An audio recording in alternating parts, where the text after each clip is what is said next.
Not only human rights groups, but also one California congresswoman is being critical of the Chinese regime. She proposed to make the CCP match emission-cutting standards established by the U.S. The House approved the amendment. The House of Representatives passed the America Competes Act on Friday. It's intended to increase the U.S.'s competitiveness against China. But some Republican lawmakers say it may have the opposite effect. California Congresswoman Michelle Steele offered multiple amendments to the bill. China has avoided accountability for their unfair trade practices, gross human rights violations, and environmental abuse for too long. Steele told the Epoch Times that the America Competes Act has flaws. In response, she introduced more amendments targeting the Chinese Communist Party, or CCP. One of her amendments was to require the CCP to match emission-cutting targets established by the United States. It passed the House of Representatives on Friday in a 265 to 166 vote. China accounts for 28% of global greenhouse gas emissions, more than any other country in the world. This amendment takes necessary steps to hold China accountable for their pollution. Another one of Steele's amendments is to end China's classification as a developing nation with the Paris Climate Agreement. Developing countries are given more relaxed standards. It is time they are held to the same standards as any other developed country. They shouldn't get a free pass. We cannot allow China to walk all over us. She cited China being the second largest economy in the world. Steele had another amendment that prohibits Chinese, Russian, North Korean, or Iranian state-owned enterprises from owning companies that operate a U.S. port. The America Competes Act will need to be reviewed by the Senate for further progress. David Lam, NTD News, California. In San Francisco, a mother whose son is addicted to fentanyl is calling for help. She describes the heartbreaking scene of looking at her son suffering a slow death. She blames the city's policies against handling crime. Jackie Berlin has a 32-year-old son, Corey, who is addicted to fentanyl. In an interview with Epoch TV's California Insider Show, she said he is now homeless and has been left physically bent over and walks like an old man. The people that are there that are homeless and addicted are being preyed upon, and they are deteriorating slowly. It's a slow death. Her son was introduced to drugs as a teenager and became addicted after suffering from anxiety and depression. Berlin blames city officials' leniency on drugs that led to the lawlessness in the streets. She has been imploring policymakers to enforce stricter laws that criminalize drug use and sales in the city. She says Proposition 47, a law that reduced some lower-level crimes to misdemeanors from felonies and other state laws, has led to fewer arrests for possessing small amounts of drugs and shoplifting. They're definitely not cracking down on these open-air drug scenes, and they're allowing it to flourish. And the solution that I hear is safe injection sites. My son says he said that then there'll just be more people like him on the street because they're just making it easier to be a drug addict. They're normalizing drug addiction. In the past, she traveled throughout the Tenderloin neighborhood to find her son. She described the area as a zombie apocalypse with drug dealers on street corners, accompanied by homeless drug addicts. Her son wanted to get sober, but when he called a rehabilitation center, he was told there was no space for him, so he eventually turned back to drugs. His greatest fear is detoxing from fentanyl because it's supposed to be incredibly horrible, and it's actually he could even die from it if he's not getting help and being monitored. The city's data reveals the number of overdose fatalities in 2020 nearly tripled the number of COVID deaths. A protest organized by Mothers Against Drug Deaths is planned at United Nations Plaza in San Francisco on Saturday. In a tweet, Berlin called the community to join her. Fentanyl addiction is truly a widespread phenomenon in the United States. In recent years, teenagers have become the target of online drug dealers selling counterfeit pills made of fentanyl. NTD's Cynthia Kai introduces us to a Southern California family who lost their child to fentanyl poisoning, but are now dedicated to helping save others. May 14, 2020, changed the lives of Ed and Mary Ternan. Their 22-year-old son, Charlie Ternan, was found dead in his college dorm at Santa Clara University. I couldn't believe it was happening, that he was gone, and they said, oh, he died of pills. We said, pills? What are you talking about, pills? It was just here, and we didn't find any evidence of any pills, and yeah, it's just the worst kind of news any parent could receive.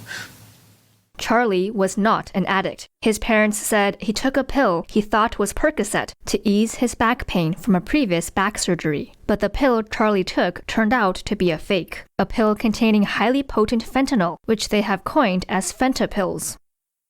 And again, we discovered later that Charlie took one pill, and that's an important part of the message. We don't describe Charlie's death as an overdose, and what's happening these days is not really overdose. This is poisoning. Following their son's death, Ed and Mary began to research and connect with other families that had similar experiences. Soon, Song for Charlie was created in an effort to raise awareness and tackle the issue of Fentapills.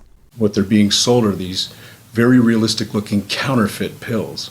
And so they take one, which is the recommended dose, and it kills them because it's completely fake and it's made of this really potent fentanyl, which is a synthetic opioid. Their mission is to warn teenagers, who are the primary victims, about the dangers of counterfeit pills made of fentanyl. Ed and Mary are spreading the message on social media, in schools, and to other parents.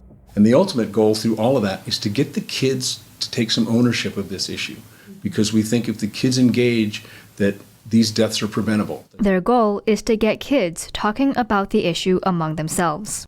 Our saying is no random pills. And if kids start saying to each other, where did you get that? Don't put that in your mouth. Did that come from your doctor? Do you know where that pill came from? What is that? Let me look at that. Is that the real, if it starts to be taboo among the kids, uncool to share prescription pills, we think we can reduce a lot of death and sadness. Their organization name, Song for Charlie, stems from a sense of hope. It was also inspired by a song one of Charlie's favorite musicians wrote in memory of Charlie. He created this beautiful song for Charlie the day after he died. And, he called it Song for Charlie. And, Charlie loved movies and music and the arts and, concerts and stuff like that. And we just thought, what a great name for our organization. It's somewhat hopeful. Ed and Mary say they are hopeful that the counterfeit pills crisis can be solved. A San Jose State University professor is suing her university for allegedly running a smear campaign against her.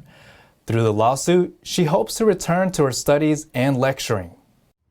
Anthropology professor Elizabeth Weiss filed a lawsuit against San Jose State University after allegedly smearing her as a racist. She further claims the university punished her for criticizing a federal antiquities law. Weiss filed on January 31st in the U.S. District Court for the Northern District of California against Stephen Perez. Perez is the interim president of the university. Weiss's attorney, Daniel Ortner, said the university retaliated against her for her views. They allege that the university labeled Weiss racist merely for teaching and for advancing controversial ideas in her field. Weiss is a tenured professor and specializes in osteology, the study of bones and their structure. Part of her research has involved the remains of indigenous people. At the same time, she has been critical of a federal law that requires universities and museums to surrender remains to tribal descendants. She says the law runs afoul of the U.S. Constitution's Establishment Clause by favoring religion over science. Despite her criticism of the law, her lawyer writes she has always complied with it. Nonetheless, she published a book critical of the law, angering both colleagues and a Twitter mob. As a result, Weiss alleges the university began a poorly disguised campaign of retaliation, restricting her access to skeletal remains. A chair of the anthropology department called her professionally incompetent and labeled her as a white supremacist. Her lawyer hopes that through the lawsuit, Weiss can once again access the remains and continue both her studies and teaching.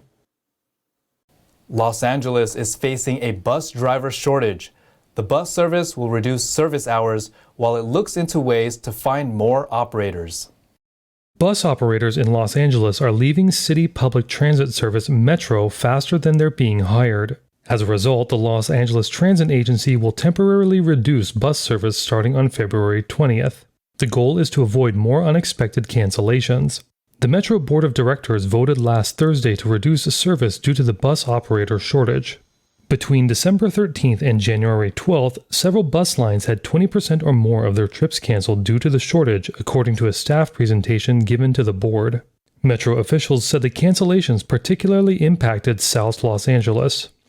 Beginning February 20th, bus service will be reduced by 800,000 revenue service hours, which is the time per year that a vehicle is available for service. Metro aims to begin service restoration in June 2022 at the earliest. Metro blamed the reduction in operators on a labor shortage, high turnover, and the CCP virus, also known as COVID-19. The high turnover began in July 2021. Since then, around 350 drivers have left the company, with just over 200 being hired. Metro said the reason for people leaving included retirement, personal reasons, misconduct, new job acceptance, and unsatisfactory performance. The bus operator shortage has increased bus service cancellations to about 10 to 15%. That's up from the pre-pandemic cancellation average of about 1 to 2%. Metro has considered temporary wage increases to hire more operators. Among other requirements, Metro will need about 500 more operators to restore service to normal. Tesla is recalling more than 800,000 vehicles due to a faulty seatbelt reminder. Impacted vehicles include 2021 and 2022 models X, S, 3, and Y. The problem is that the seatbelt chime fails to sound in some Teslas when a driver exits the vehicle while it is ringing and then re-enters. Since that chime is controlled by software, Tesla plans to fix the issue by sending an over-the-air update. That means owners will not have to bring their vehicles to a service center for the fix. It marks the second time this week Tesla has issued a recall. The first was related to a problem with the company's self-driving software. That issue allowed vehicles in its pilot program to roll through stop signs without coming to a complete stop.